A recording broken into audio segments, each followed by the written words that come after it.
Mehriban və bağışlayan Allahın adıyla.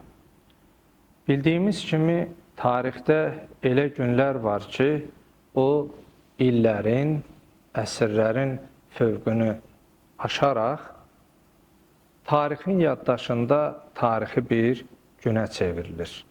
Məhz Kərbəla hadisəsi, Aşura günündə baş verən o hadisə, tarixin unudulmaz bir günlərindəndir. Biz bir xalq olaraq, bir millət olaraq həmişə, hətta Sovetlər dönəmində belə Məhərrəmlik ayının hörmətini, ehtiramını qoruyub saxlayan bir xalq olmuşuq. Bu bizim Əhl-i Beyt əleyhimussalama olan bir bağlılığımızın, ona olan hörmət diqqətimizin göstəricisidir. Bizim klassik şairlərimizdən dahi Məhəmməd Füzulinin beytlərində belə biz qarşılaşırıq ki, Mah-ı mühərrəm oldu, məsərrət haramdır, matəm bugün şəriətə bir ehtiramdır. Məsərrət ərəb dilində şadyanalıq, sevinç deməkdir. Deyir, elə ki, Məhərrəm ayı daxil oldu, şadyanalıq etməyin və biz, hətta böyüklərimiz bunu təsdiqləyər ki, Məhərrəmlik ayı olanda toy etməzdilər, nişan aparmazdılar. Deyir, bu matəm, bu ayda, bu günlərdə matəm saxlamaq şəriət sahibinə, yəni Məhəmməd Peyğəmbər salavatullaha bir ehtiramdır. Çünki İmam Hüseyin əleyhissalam onun nəvəsidir. Amma Kərbəladan və xüsusilə Aşuradan bizə olan mesajlara gəldikdə, qısa olaraq bunu qeyd etmək olar ki, Kərbəla hadisəsi onu sübut etdi ki, haqq az olsa da qalibdir.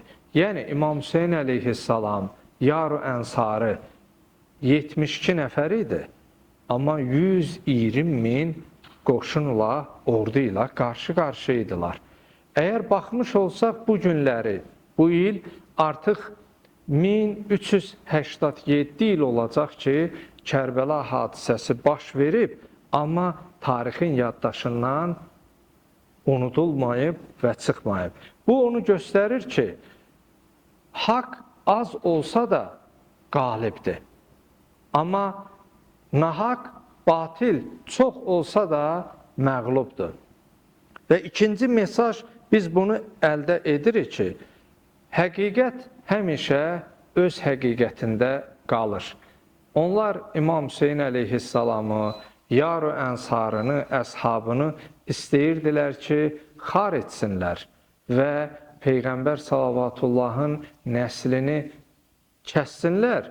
Amma az olmalarına baxmayaraq və həqiqət Peyğəmbər salavatullahın və onun əhl-i beyti ilə olduğuna görə bugün dünyada biz baxmış olsaq, İmam Hüseyin əleyhissalamın məclislərinin təşkil olunması, onun ziyarətinə bütün dünyanın hər bir nöqtəsindən gəlmələri bir daha həqiqətin həqiqət olaraq qalmasının təsdiq, bariz nümunəsi və sübutudur.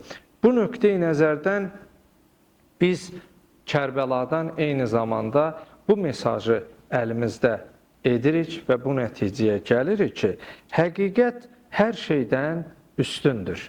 O nöqteyi nəzərdən biz bu məsələlərdə həmçinin İmam Hüseyin əleyhissalamın Aşura günündə o qoşunun önündə söylədiyi bir kəlam var idi ki, əgər sizin dininiz yoxdursa, heç olmasa bir azad olun, hürr olaraq bir vicdanınız olsun deyə.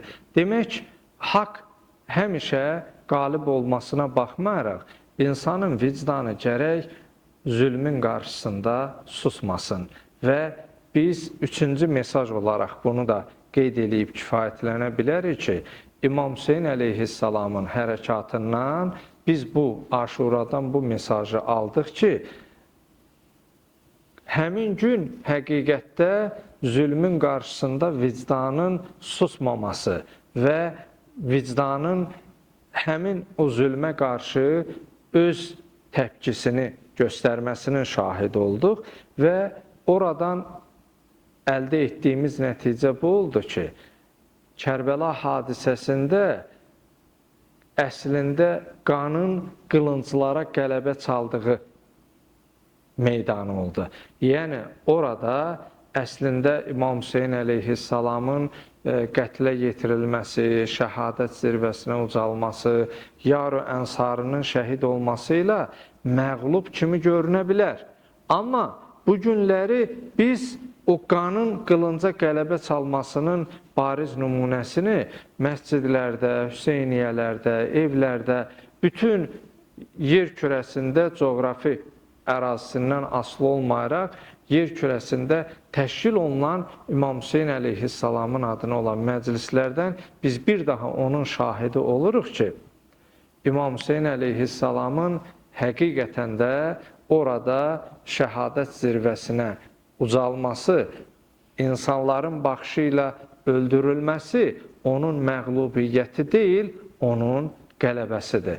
Və baxmış olsaq, bu günləri yüzlər, minlər, 10 minlər, 100 minlər insanların imamın ziyarətinə getməsi bir daha o nura doğru, o həqiqətə doğru hərəkət etmələrinin göstəricisidir.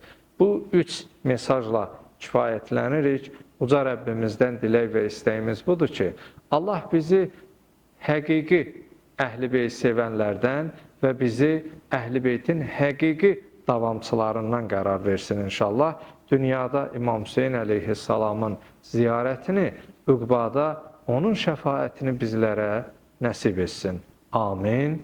Ya Rəbbəl aləmin.